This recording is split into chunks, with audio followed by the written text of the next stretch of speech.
elogios. Uma é exatamente a de Filadélfia. Ele não tem nenhuma crítica, ele não faz nenhuma crítica a essa igreja e nem a igreja de Esmirna. São as duas que recebem só elogios e promessas. Para 4 igrejas, Jesus tinha elogio e crítica. São as igrejas de Éfeso, Pérgamo, Tiatira e Sardes. E para uma igreja, Jesus só tinha críticas. A igreja de Laodiceia. Ele não tinha nada de bom a dizer a essa igreja. E nessas cartas, irmãos, ele revela que ele não vê a igreja como nós enxergamos. Isso é muito importante. Muito importante. Porque às vezes, nós que somos hoje a igreja do Senhor, somos templo do Espírito Santo, nos enxergamos de uma forma. Será que é a mesma forma que Jesus tem nos visto? Porque às vezes os nossos critérios de avaliação de nós mesmos não são os critérios da Bíblia. E por isso nós nos superestimamos. Nós vamos além, nós subimos a nossa régua, o nosso padrão, mas às vezes Jesus não está vendo assim. Por exemplo, aqui logo à frente, no verso 17, ele diz assim à igreja: pois dizes, essa é a igreja de Laodiceia, pois dizes, estou rico e abastado e não preciso de coisa alguma. Então a igreja está soberba, dizendo, estou rico, estou abastada, eu não preciso de nada.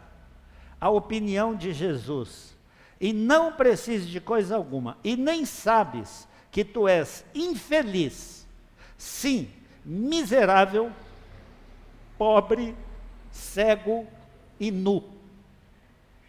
Que opinião divergente é essa?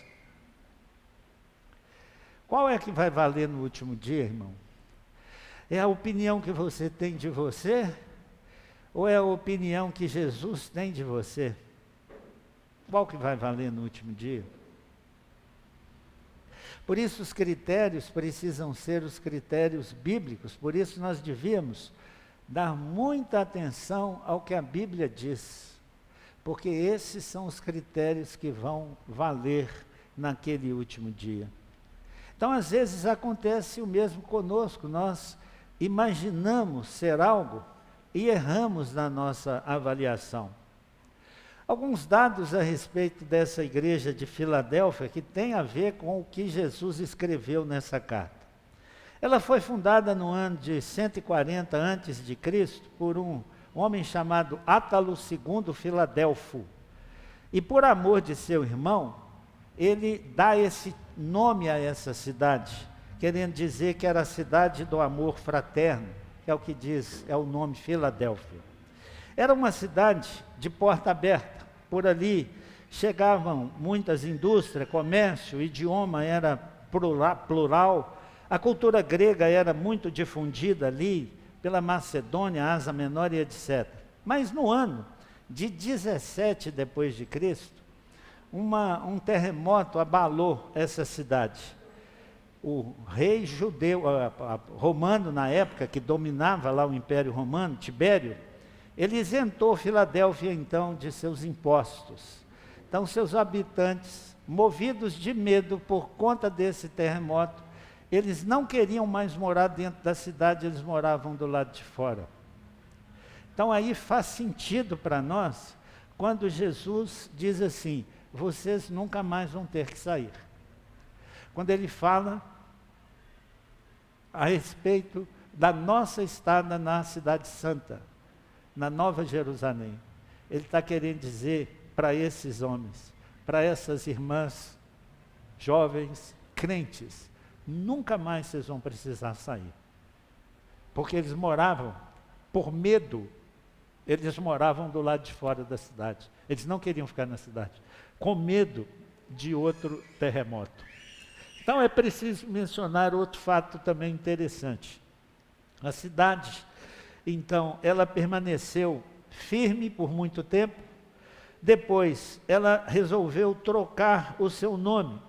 O imperador Vespasiano, que reinou do ano 69 a 79, trocou o nome da cidade de Filadélfia para Flávia, baseado exatamente no seu nome, Tito Flávio Sabino Vespasiano. E mais uma vez, então, a promessa de Jesus tem sentido quando ele promete aos cristãos que lhe dará um novo nome. Você sabe que você não vai chamar Tiago lá no céu, nem você não vai ter seu nome, nem eu vou ter meu nome. Nós vamos ter um novo nome. A palavra do Senhor diz que quando nós chegarmos lá na Cidade Santa, já tem uma pedrinha com o nosso nome. Então Jesus fala aqui para esses irmãos, vocês vão ter outro nome, porque vocês são fiéis, porque vocês conservam o que têm. Então ele louva esses irmãos pela sua firmeza, e em toda essa carta ele não expressa nenhuma reprovação. Ele não tem reprovação. Esses irmãos, apesar de ser fracos, eles são fiéis. Então você veja, irmãos, que o que importa para nós é nós sermos fiéis ao Senhor. Não importa se nós estamos sendo perseguidos, desprezados, humilhados nesse mundo. Importa se nós estamos dispostos a conservar aquilo que temos. Na primeira parte do século XX, 5 congregações que existiam lá naquela época, floresceram na cidade de Filadélfia. E de todas as igrejas do Apocalipse, das 7 igrejas, apenas a igreja de Filadélfia venceu um século, passou de um século para outro, por causa de sua fidelidade. Quanto tempo nós vamos continuar como segunda igreja presbiteriana de Lavras? Vai depender da nossa fidelidade, irmãos. Vai depender da nossa fidelidade. Porque é isso que Jesus prega. Então ele anuncia, logo no verso 7, manda João fazer esse registro. Ao anjo da cidade, da igreja de Filadélfia, escreve: essas coisas diz o santo, o verdadeiro, aquele que tem a chave de Davi, que abre e ninguém fechará, e que fecha e ninguém abrirá. Em toda a Bíblia a gente vê Jesus sendo também tratado como santo aqui. Mais uma vez a Bíblia dá esse destaque. Por que ele então tem o direito de exigir santidade de nós? Por que ele diz, sede santos, porque eu sou santo? Porque se você se chama filho de Deus, você tem que ser santo. Você não pode fazer coisa errada. Você não pode viver pecando. Você não pode misturar-se com esse mundo. Você não pode viver de máscara. Não pode. Você tem que viver como um crente. Você tem que viver a autenticidade da palavra de Deus. Você não pode misturar essas coisas. É Ele mesmo quem diz, eu sou o Senhor. Eu estou lendo Levítico 11:45. Que vos fiz subir da terra do Egito, para que eu seja vosso Deus. Eu te livrei, para que eu seja o seu Deus. Eu te livrei da morte, eu te livrei do inferno, para que eu seja o seu Deus. Foi para isso que eu te salvei. Aí ele diz assim, portanto, considerando isso, vós sereis santos, porque eu sou santo. Não é não pecar, irmãos. A palavra quer dizer separado. Eu sou separado do pecado. Eu sou separado desse mundo. E é o que eu e você temos que ser, separados desse mundo. E conservar sim a nossa fé, a nossa firmeza, a nossa doutrina, a nossa decisão de seguir a Jesus, de não envergonhar esse nome, de manter-nos obedientes diante das atribulações, das perseguições, da humilhação, do desprezo, em qualquer situação. Sede santos, porque eu, Deus diz, eu sou santo, você precisa ser santo. Jesus diz então aqui, eu sou santo e eu sou o verdadeiro. Jesus foi reconhecido também como isso pelos demônios, foi reconhecido pelos seus discípulos, e verdadeiramente, irmãos, Jesus é separado de qualquer coisa errada. Então, de todos os livros do Novo Testamento, aqui no Apocalipse é onde mais vezes Deus ou Jesus é tratado como santo, como separado. Estão terminando todas as coisas. As coisas estão acabando, estão concluindo. O Apocalipse é o último livro. É a última revelação, fala das últimas coisas. Então a preocupação de Deus, para mim e para você, é que você seja santo. É que você seja separado desse mundo, das coisas erradas, pecaminosas que esse mundo propõe. Será que é isso que nós temos feito? Se nós já fomos purificados, irmãos, pelo sangue de Cristo, temos acesso à presença de Deus, se nós nos chamamos noiva do Senhor Jesus, você é noiva do Senhor Jesus, o que você pratica? Pensa num relacionamento humano, você, um homem tendo uma noiva, uma mulher tendo um noivo, e sendo uma pessoa prostituta. Isso é cabível, irmãos? Uma pessoa que se mistura com as coisas pecaminosas desse mundo, isso é cabível? Você é a noiva de Cristo, por isso Jesus diz assim, sede santos. Quem está falando com vocês é o santo, é o verdadeiro, porque os judeus diziam que eram judeus e não eram, mentiam, e Jesus diz, eu não, eu sou o justo, o santo, o verdadeiro. O que nós somos, irmãos? Somos de fato crentes? Somos de fato a noiva de Cristo? Jesus, diz o livro de Efésios, morreu para nos santificar, tendo, preste atenção, purificado por meio da lavagem de água pela palavra, para apresentar a si mesmo igreja gloriosa, sem mácula, nem ruga, nem coisa semelhante, porém santa e sem defeito. Esse é o objetivo da morte de Jesus. É o objetivo da nossa salvação, é Ele nos apresentar a si mesmo como uma igreja pura, como uma igreja santa, como uma igreja verdadeira. Podemos nos misturar com as coisas promíscuas desse mundo, irmãos? Isso é cabível? Você acha que isso é possível? Você dizer, eu já sou salvo, eu posso fazer o que quiser? Que eu sou um eleito de Deus, eu estou livre para fazer o que quiser? Irmãos, tenham cuidado. São alertas, então, que a Bíblia traz para nós. Verdadeiro significa aquilo que é genuíno, aquilo que não tem nenhuma falsidade, é o oposto de uma imitação. Então ele está falando do povo judeu, que vai tocar no verso 9, ele diz, aqueles que são chamados judeus, mas eles não são, eles se dizem. E ele poderia dizer hoje para nós aqui nessa noite, se Jesus estivesse aqui em pessoa, ele podia dizer assim, alguns se chamam crentes, mas não são, porque não provam isso na vida deles, eles não são crentes. É a opinião dele, irmãos. Lembra da igreja de Laodiceia?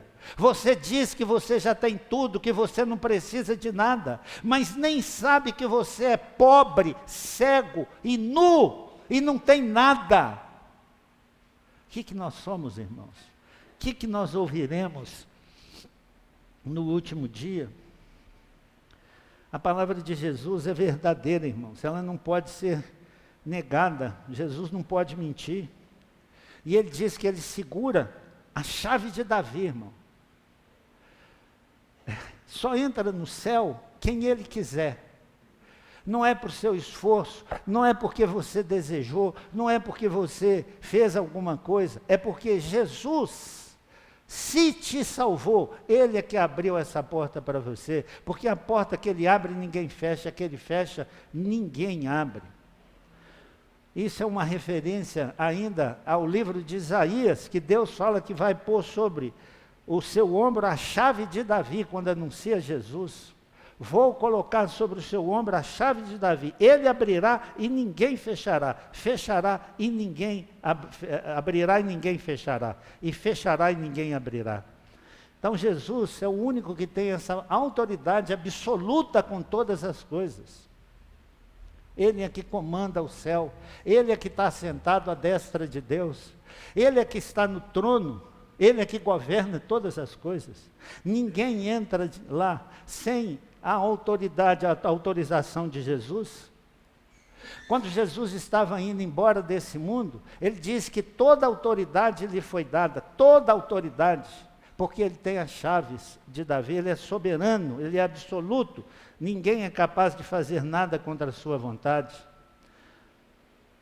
Então, aquela igreja estava se opondo à chegada de pessoas gentias à igreja.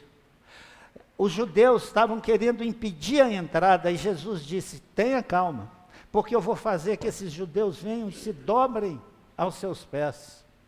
Eles não vão vencer. Nós precisamos acreditar nisso, irmãos. Quando Pedro faz a confissão de que ele era o Cristo, ele diz que essa confissão era a chave. Ele diz: eu vos dou a chave, o que vocês ligarem na terra vai ser ligado no céu. Que privilégio tem a igreja, irmãos, de ser instrumento na mão disso, de Deus para isso. Então, dessa forma, nós assim somos dignificados com isso. Que tipo de vida nós estamos vivendo? Será que a nossa vida...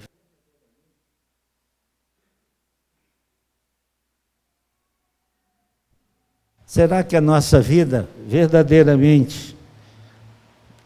Acabou o outro microfone, a bateria. Será que a nossa vida verdadeiramente glorifica o nome de Deus? Será que nós fazemos parte desse reino do Senhor? Alguns exemplos que nós temos na Bíblia de portas que foram abertas e fechadas pelo Senhor.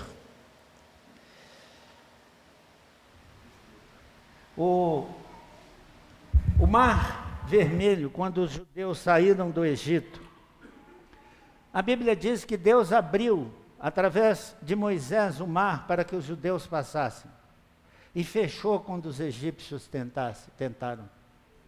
A porta que ele abre, ninguém fecha; a que ele fecha, ninguém abre. Então nós não precisamos, irmãos, temer absolutamente nada nesse mundo. Nós não podemos nos abater diante das adversidades, das coisas erradas que todos nós enfrentamos, e parece que nós não queremos aceitar, e por isso nos deprimimos. Porque Ele é o Senhor, Ele governa todas as coisas, e nada acontece sem que seja da vontade dEle. A época de Daniel, quando Daniel foi lançado lá na cova dos leões, Deus fechou a boca dos leões para que não maltratasse Daniel, não fizesse nada com ele. Mas quando eles jogaram os sátrapas lá dentro, os leões abriram a boca e comeram aquele homem. Quem é que fechou e quem abriu essa boca? Foi o Senhor. Nada acontece sem que seja da vontade de Deus. Elias ora e o céu se fecha por 3 anos e meio, nenhuma gota de chuva. Depois ele orou de novo e o céu deu chuva. Quem é que fez isso, irmãos? Quem é que estava governando todas essas coisas? Isso não é acaso, é a bênção, a mão poderosa de Deus. Você prestou atenção na leitura devocional das virgens? 5, a porta foi aberta para 5 delas e fechada para 5 delas. E quando elas chegaram e clamaram e disseram: Senhor, Senhor, Jesus disse: eu nunca te conheci, nunca te conheci. Oh meu Deus, não é pela vontade das virgens que elas entraram, foi pela vontade de Deus. Você entra no céu pela vontade de Deus, não é pela sua vontade. Você, se eleito de Deus, você é salvo por isso, porque você teve o seu nome escrito no livro da vida desde antes da fundação do mundo. E no tempo certo, Jesus te chamou, o Espírito Santo te convenceu, e Ele garante que você vai para o céu, irmãos. Porque você, como diz o texto, vai se tornar uma coluna. Mas que eu fico encantado, irmãos, com isso. Porque primeiro Jesus diz assim: eu sei que você é fraco. Eu sei que você é fraco. Mas você vai ser coluna. O que é uma coluna, irmãos? É o que sustenta todo esse edifício aqui, por exemplo, são as colunas. Jesus diz assim: eu sei que você tem pouca força. Eu sei que você não goza, talvez, de muito prestígio. Eu sei que você é perseguido. Eu sei que te desprezam. Eu sei que te humilham. Mas calma. Calma. Porque você vai ser coluna na cidade do meu Deus. Meu Deus, que coisa extraordinária. Nós precisamos aprender a valorizar isso, irmãos. Um dia, essa porta, irmãos, vai estar aberta para algumas pessoas e fechadas para outras. E essas pessoas vão ouvir de Jesus como as virgens ouviram: nunca vos conheci. Como aqueles homens que chegaram diante de Jesus, lá no livro de Mateus capítulo 5, no Sermão do Monte, final dele, capítulo 7, e eles vão dizer: Senhor, em teu nome nós não fizemos milagres, nós não expulsamos demônios, em teu nome. Eles usaram o nome de Jesus, e Jesus não os chama de mentirosos, eles fizeram de fato, mas eles não eram crentes, eles não eram povo escolhido de Deus, e por isso Jesus disse a esse povo: apesar das obras, apartai-vos de mim, vós que praticais a iniquidade. Você está praticando iniquidade? Tenha cuidado, irmão, tenha muito cuidado, porque esse é o diferencial entre aquele que é salvo e aquele que não é salvo. Apartai-vos de mim, vós que praticais a iniquidade. Eu nunca vos conheci.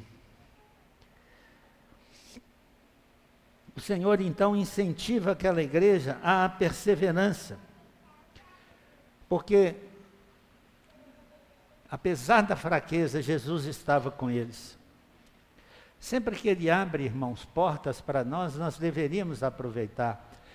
E eu estou certo que Ele faz o mesmo hoje. Ele coloca pessoas não crentes na sua vida, para você falar de Jesus, para você pregar o Evangelho. Você tem relacionamento com pessoas não crentes, por que você não fala de Jesus? Por que não dá um folheto? Por que não desafia a vir à igreja? A participar de uma escola dominical, a conhecer mais da graça de Deus? Porque quando Ele abre portas, irmãos, Ele dá graça. Quando o apóstolo Paulo estava aqui nesse mundo, ele escrevendo à igreja de Corinto, ele diz assim: ficarei, porém, em Éfeso, até ao Pentecostes, porque uma porta grande e oportuna para o trabalho se me abriu, e há muitos adversários, mas eu vou ficar. Eu vou ficar, porque eu tenho convicção que a porta que Deus abre, Ele abençoa, Ele dá graça. No texto de Colossenses, o mesmo Paulo diz assim: suplicai ao mesmo tempo também por nós, para que Deus nos abra a porta à palavra, a fim de falarmos do mistério de Cristo, pelo qual também estou algemado. Você já pensou, irmão? Você já pensou? Pensa nisso aqui comigo. Paulo está preso. Paulo está preso. Qual que é o pedido de oração dele? Ele não diz assim: ore para que eu seja libertado, eu preciso viajar, vocês precisam orar por mim, igreja, eu preciso sair daqui. Ele não diz isso, não. Sabe o que ele diz? Eu estou aqui preso, ore a Deus para que Ele abra portas, para que eu pregue o Evangelho aqui dentro da cadeia, Foi aqui, quem me pôs aqui foi Jesus. Então é Ele que quer que eu pregue o Evangelho aqui dentro. Que diferença, né, irmãos? Que diferença, nem presos nós estamos, né? Nós estamos livres, cada um no seu trabalho, na sua universidade, na sua escola. Que dê que nós pedimos a Deus que nos abra a boca à palavra. Nós pedimos promoção, nós pedimos paz, nós pedimos socorro de muitas coisas, mas nós nunca pedimos, Senhor, me dá a oportunidade de pregar o Evangelho. Eu nunca recebi um pedido desse aqui de oração. Mas já vi pessoas pedindo, quando passam por aflição, não tem nada de errado, viu, irmão? Pedindo para Deus socorrer, para Deus abençoar, para Deus cuidar, tudo certo. Mas nós devíamos acrescentar, Senhor, quem me pôs aqui nesse lugar foi o Senhor. Abra uma porta aqui, Senhor, para eu falar do Evangelho do Senhor. Eu preciso pregar o Evangelho. Ai de mim, diz o apóstolo Paulo, se eu não pregar o Evangelho. Então, a despeito, irmãos, da ferrenha oposição dos judeus, aquela pequena igreja, aquele pequeno grupo, é considerado fiel. Que legal, né? E Jesus sabe reconhecer isso. Então é Ele quem faz isso conosco, é a porta que Ele abre às vezes para nós, nós devíamos entrar por ela e aproveitar. Ele diz assim, conheço as tuas obras. Ele fala o mesmo com você. Que tipo de sensação você tem? Ele dizendo agora para você, eu conheço as tuas obras. Você sente alegria ou temor? Quando a gente está passando por necessidade, é uma beleza ouvir isso, né? Conheço as tuas obras, conheço o teu sofrimento. Fique tranquilo que eu estou a par disso, é uma bênção. Mas quando a gente está fazendo coisa errada, irmão, que Ele diz, eu conheço as tuas obras. Eis que tenho posto diante de ti uma porta aberta, a qual ninguém pode fechar, que tem pouca força. Entretanto, olha bem, guardaste a minha palavra e não negastes o meu nome. Então não importa se você é forte, se você é fraco, se você tem robustez espiritual, importa é que você guarde a palavra do Senhor. Eu sei que você é fraco, eu sei, eu conheço você, eu conheço as suas obras, mas parabéns, você guardou a palavra do Senhor. Nossa, você vai ouvir isso, irmão, quando chegar lá no céu? Porque essa é a porta que vai abrir para nós entrarmos, sabe? Jesus, então, ele está familiarizado com isso. Quando quando João escreve à igreja de Éfeso, ele diz que ele é o candeeiro que anda no meio da igreja. Jesus é esse que está andando aqui por aqui agora, nesse momento, passando aqui, sondando todos os nossos corações. Provas disso, quando ele está com a mulher samaritana, lá no poço, ele diz assim, chama teu marido. E a mulher diz assim, mas eu não tenho marido. Ele falou, eu sei que você já teve 5, e o que agora você está com ele, ele não é teu, você está em adultério. Ele disse, eu sei disso, eu sei disso. Ele sabe quem está fazendo coisa errada.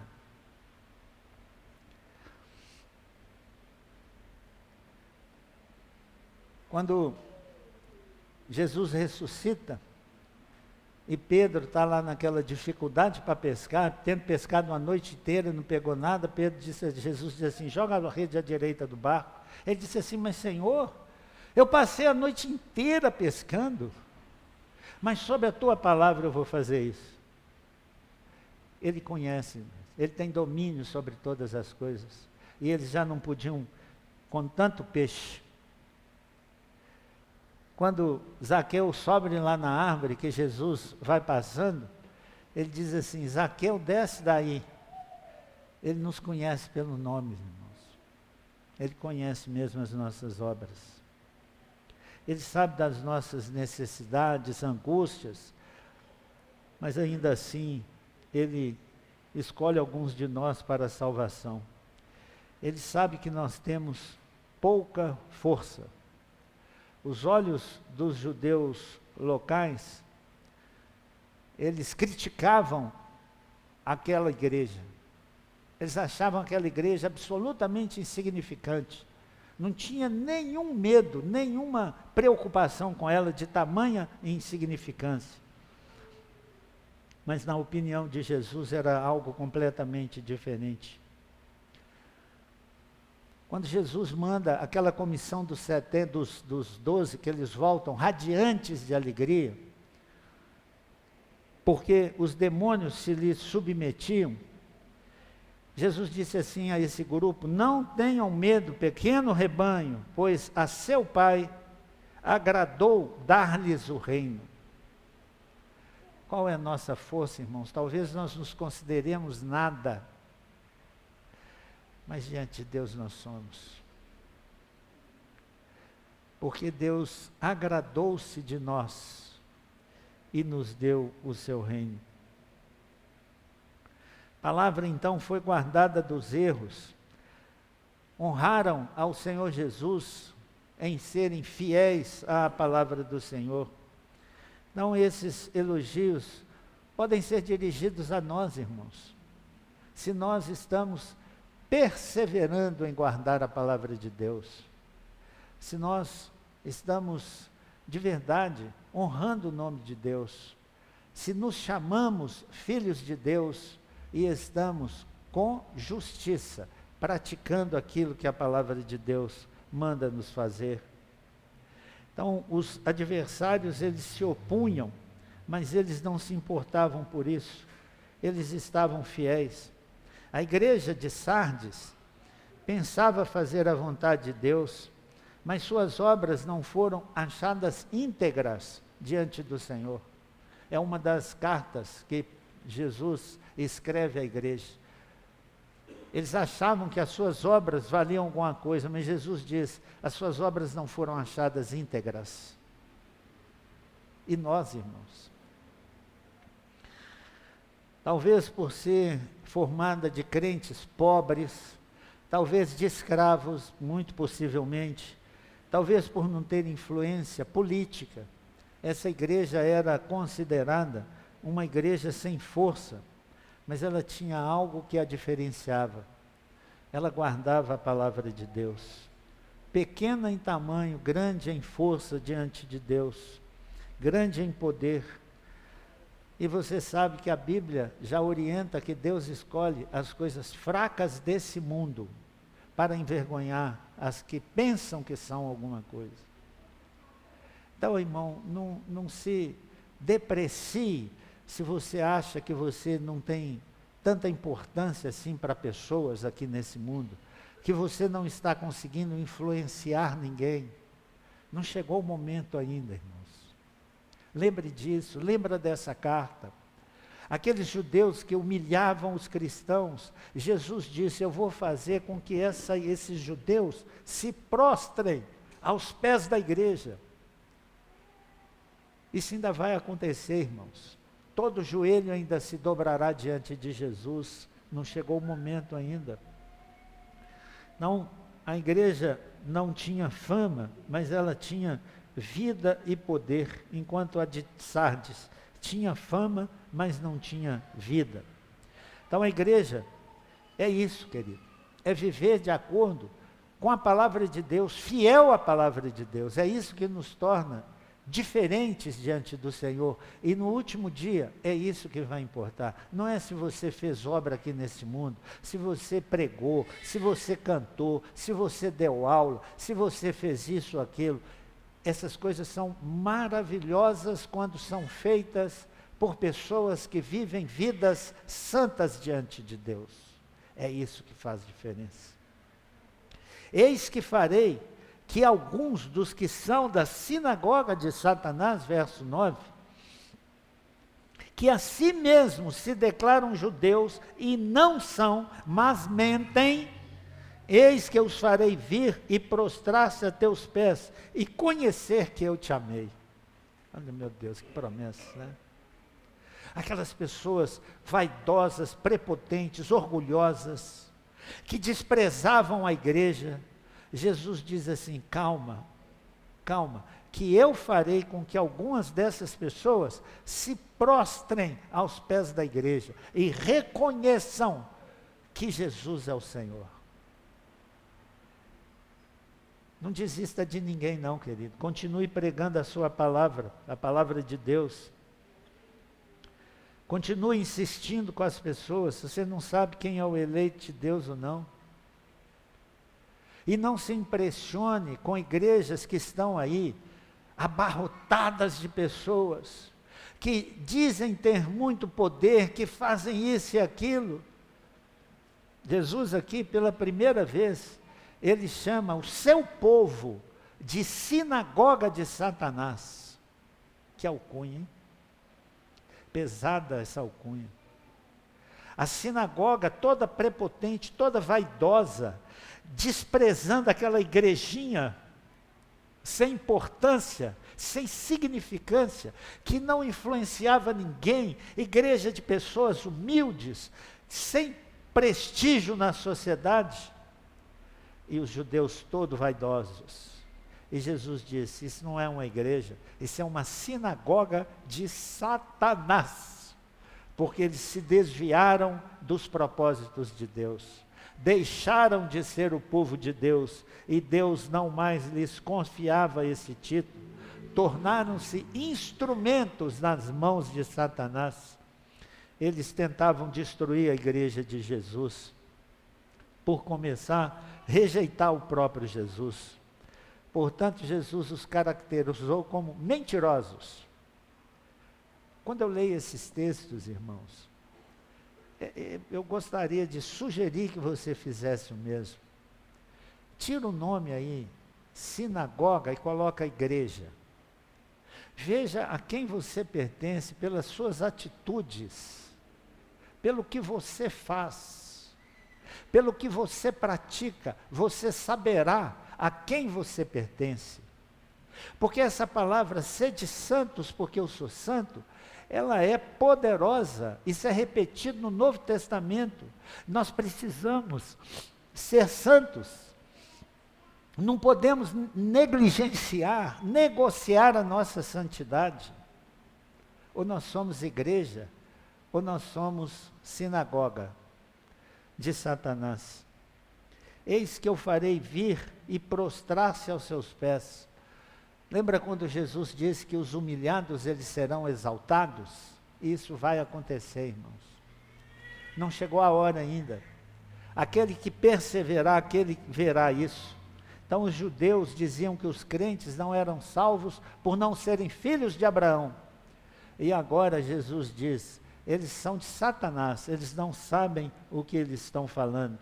Eles não reconheceram a oportunidade da visitação, não reconheceram a Jesus como Filho de Deus. É claro que isso não é geral, não é generalizado. Tem muitos judeus sendo salvos, é lógico. Mas naquele momento, aquela sinagoga parece que não contava com nenhuma dessas pessoas que estavam sendo salvas.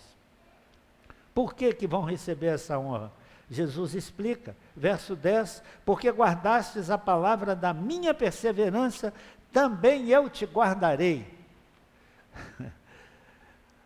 Na hora da provação que há de vir sobre todo o mundo, ou o mundo inteiro, para experimentar os que habitam sobre a terra. Irmãos, provação, dificuldade, sofrimento, está se cumprindo em toda a terra, em todas as pessoas do mundo. Mas Jesus garante que aqueles que são fiéis recebem o benefício dele preservar, porque o homem não consegue fazer isso por si mesmo, é a graça de Deus que nos sustenta. Nós só vamos por céu, irmãos, nós só perseveramos na graça do Senhor, porque Deus faz com que nós nos perseveremos. Os discípulos de Jesus andaram com ele 3 anos e meio. Quando Jesus morreu, todos eles, cada um foi buscar o que fazer. Sumiram, não queriam mais contato com Jesus. Ao ressuscitar, ele saiu recolhendo todos eles de volta, fazendo com que eles perseverassem. Menos um, Judas, que era o filho da perdição.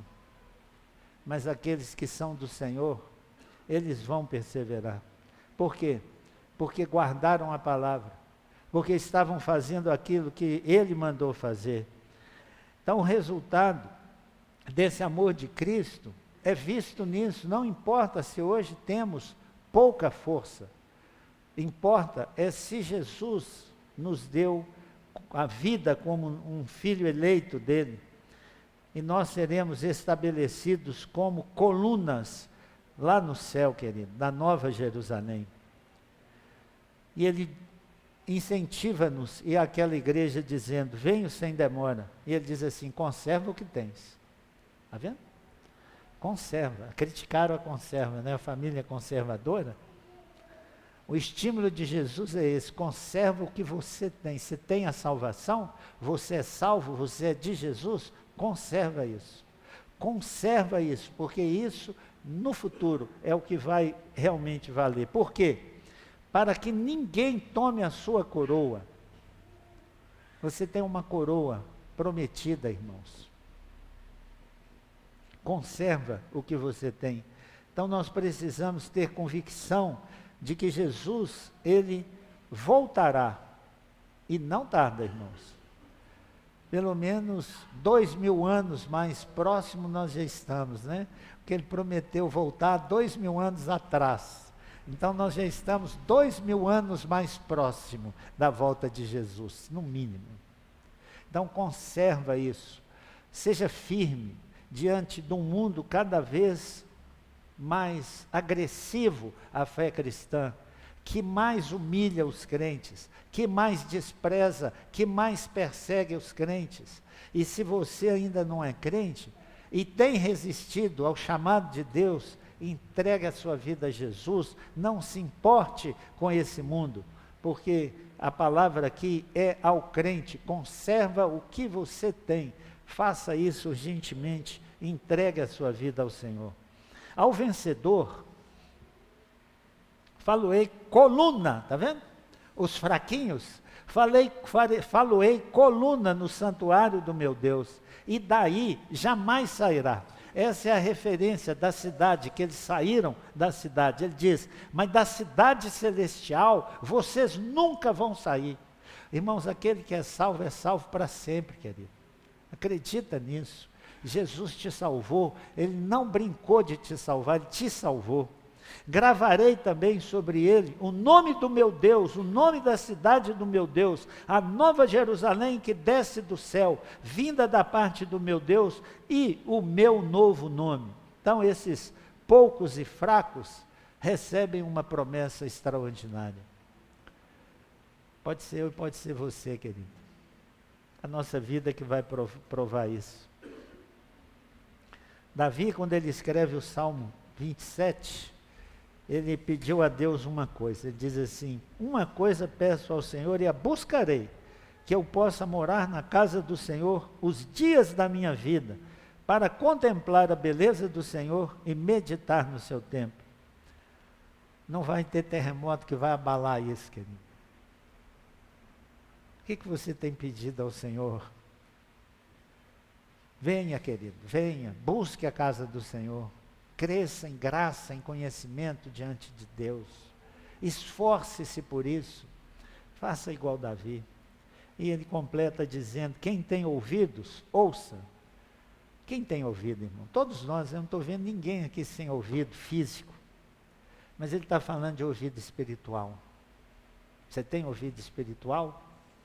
Ouça o que o Espírito Santo diz à igreja. Aos que têm ouvidos, ouça o que o Espírito Santo diz à igreja. As portas, irmãos, sempre se abrirão diante de nós. Portas da graça e portas do capeta, elas também se abrem.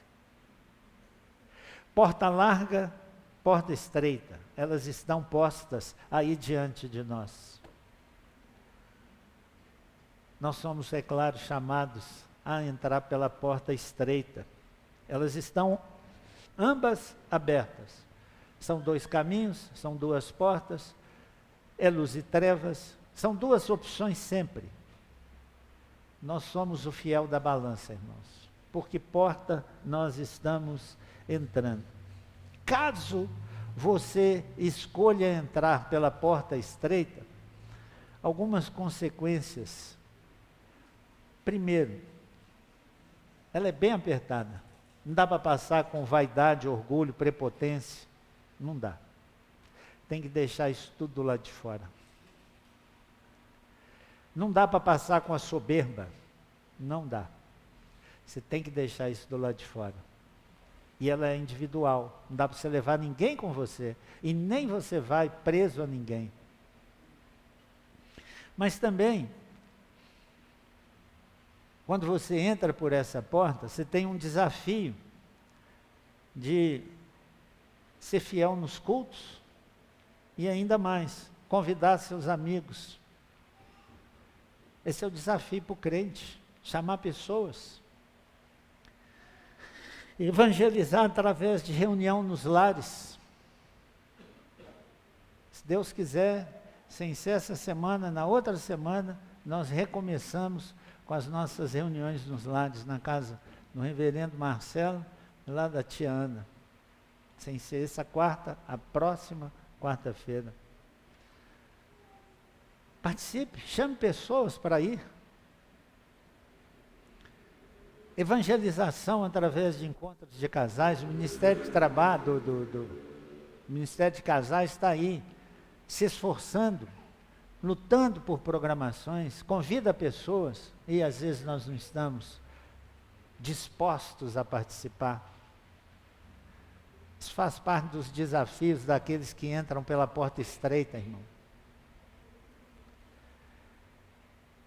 Compartilhe os vídeos curtos, os shorts, que você vê publicado aí nos grupos, nas redes sociais. Compartilhe isso. Diga ao mundo que você é crente. Lembre-se disso, irmãos. Aqui nesse mundo, nós somos classificados como peregrinos. Nós não temos aqui interesse nesse mundo. Nós estamos em marcha nesse mundo. Mas lá no Senhor, na casa do Senhor, nós seremos colunas inabaláveis. Nós não sairemos nunca mais de lá. Terremotos aqui podem abalar nossa vida, como abalou a vida daqueles irmãos de Filadélfia.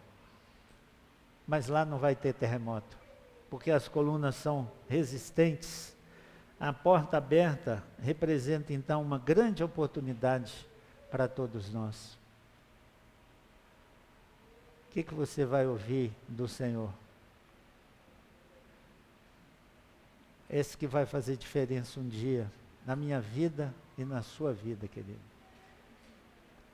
Seja fiel.